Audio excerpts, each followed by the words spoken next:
-35 doesn't negotiate. Doesn't care what you hauled in, doesn't care what you wired up. I spent 3 days turning this cabin into something that could keep a man alive out here. Then the last night came to collect. 3 days. That's how long I got before the forecast drops to -35. Which means this cabin has 3 days to go from construction project to something that can keep a man alive out here. I gotta wire up the electrical system, get the batteries and inverter running, hook the charger to the generator, and tie the whole thing into the wind turbine tower. If that works, I might actually have enough off-grid power to keep the batteries topped up through the cold. And if the old song is right, when Quinn the Eskimo gets here, everybody's gonna jump for joy. Come on without, come on within. You'll not see nothing like the mighty Quinn. Everybody's building ships and boats. Some are building a monument, another jotting down notes. Everybody's in despair, every girl and boy. But when Quinn the Eskimo gets here, everybody's gonna jump for joy. Oh, come on without, come on within. You'll not see nothing like the mighty Quinn. Come on without, come on within. You'll not see nothing like the mighty Quinn. One thing about winter in the bush, when the snow gets this deep, the outside storage disappears. In the summer, you can spread things out, leave tools on the porch, gear under a tarp, but in the winter, everything ends up living inside the cabin. So while construction's going on, the place slowly turns into a combination of workshop, warehouse, and living room, which means every once in a while, it's time to reclaim a little space. Funny thing about snow is it covers everything with a nice white blanket and makes the whole world look clean and tidy. If it would just snow inside this cabin, this place would look just as good as the outside.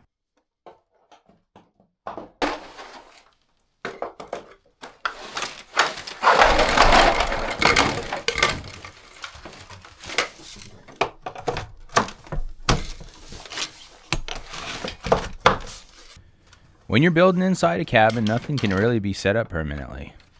One day you've got to open up this wall, the next day it's that wall, then insulation goes in, vapor barrier goes up, everything keeps moving. So you end up with piles of gear on the floor, and the only real way to clean up is to move the pile from one corner of the room to another corner. So for now I'm putting in a set of shelves I can move around. Long term these will probably live out in the garage, but for the moment they'll help bring a little order to the chaos in here.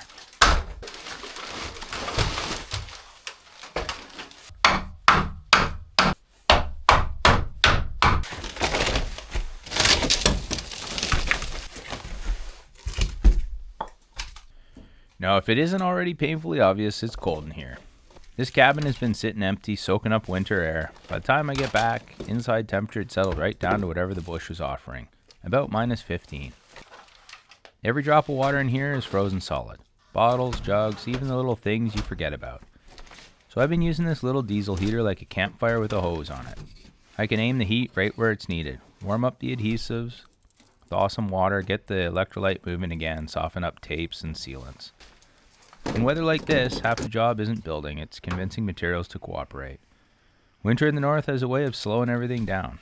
Tools, water, batteries, and sometimes the fellow trying to use them.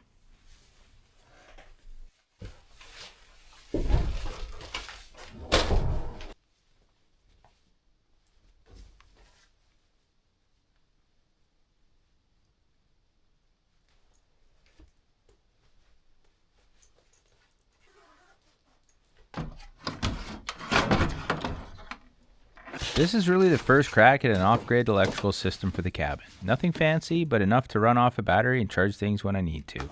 Out here, electricity doesn't come from the wall, you gotta make it yourself. The heart of it is this 100 amp hour lithium battery.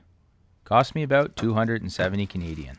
And it even comes with Bluetooth monitoring so I can check it on the phone to see how much juice is left in the tank. Now lithium batteries don't like the cold much. If they're frozen, you're not supposed to charge them at all. So there's a little heater inside this one that uses charge current to warm the battery to 5 degrees Celsius before it turns on the charger. I'm keeping it in the foam line box to help it stay warm. The charger here is a 100 amp unit, about $230.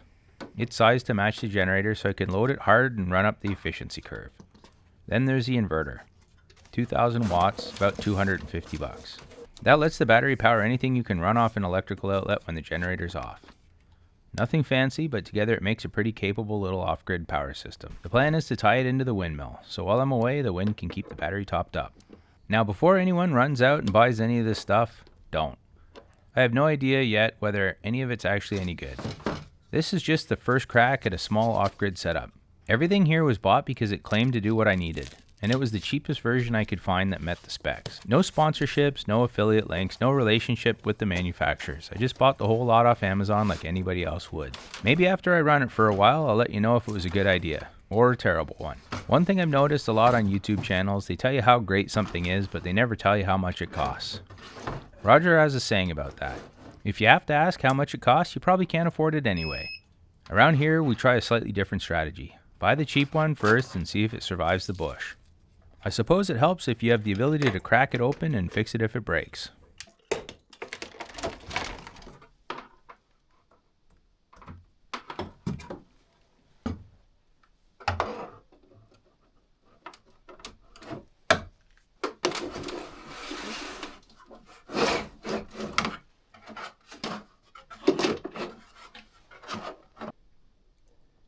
So the battery has Bluetooth, so you can monitor the state of charge. It's a full battery. It's got a heater in it. That's why I packed it. The heater will turn on and warm the battery when there's charge coming in to charge it.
This is starting to turn into one of those declutter your home reality shows, except this one's called Declutter My Cabin. You spend a lot of time standing around looking at things trying to decide, is this valuable material or is it garbage? They say one man's trash is another man's treasure, although I'm not entirely convinced anybody out there is coveting these little broken bits of insulation and empty plastic bags. Then again, out here you learn to keep things, because the moment you throw something away, that's the exact moment you realize you needed it.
Now the astute viewer might notice something here. I already had this insulation in and then I pulled it back out. Turns out I needed to install this blocking according to the instructions.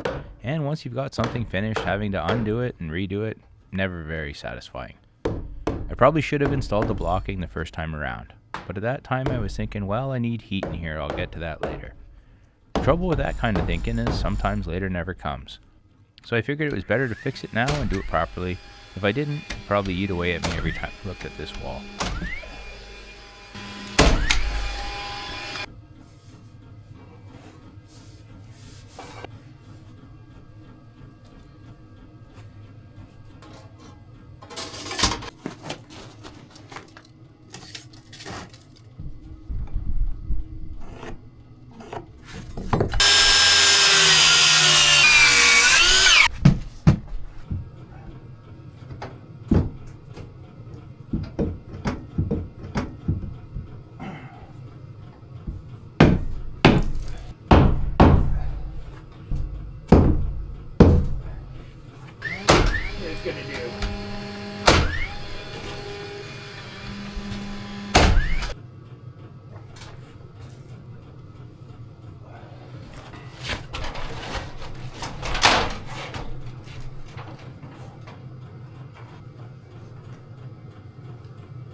cozier in here for sure. Oh.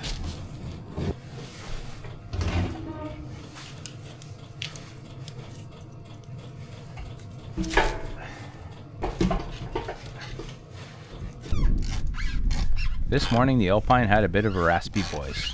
I like to make sure everything's in good shape. The last thing you want to do is be stranded out here over something simple. So I'm popping in a couple fresh spark plugs. I tend to run these engines a little on the rich side. Spark plugs are cheap, cylinder heads aren't.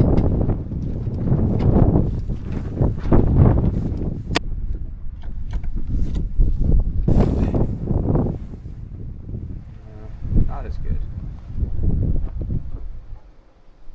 This is bad. Which reminds me, Roger's been fighting with his sled lately. It keeps fouling one of the spark plugs, so he's developed a pretty good ear for when the engine isn't sounding quite right. A few weeks ago I was over at his farm working on the Tundra. Roger listens to it for a second and says, "Sounds like you might need to change one of those spark plugs on that." And I said, "Roger, it's a single cylinder." We both had a good laugh about that one. That's a lot better. That one plug was... I would give it 2.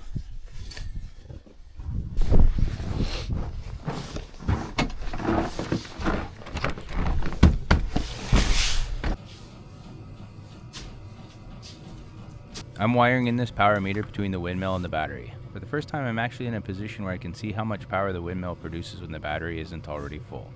In the past, the battery was usually topped up so the turbine didn't have anywhere to send the energy.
So it's really cold this morning. It was like negative 32 degrees Celsius. It's freezing in here. So the meter is drawing 42 milliamps. Generator kicked off. It's struggling in the cold.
Some are building a monument, another jotting down notes.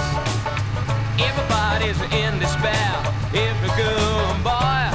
But when Quinn the Eskimo gets here, everybody's gonna jump for joy. Oh, come on without, come on with it. You'll not see nothing like the mighty Quinn. Come on without, come on with it. You'll not see nothing like the mighty Quinn. I like to do just like the rest. I like my sugar sweet. Guardian fumes and I'm making haste. It ain't my cup of meat. Everybody's beneath the trees, feeding pigeons on a limb. But when Quinn the Eskimo gets here, all the pigeons gonna run to him.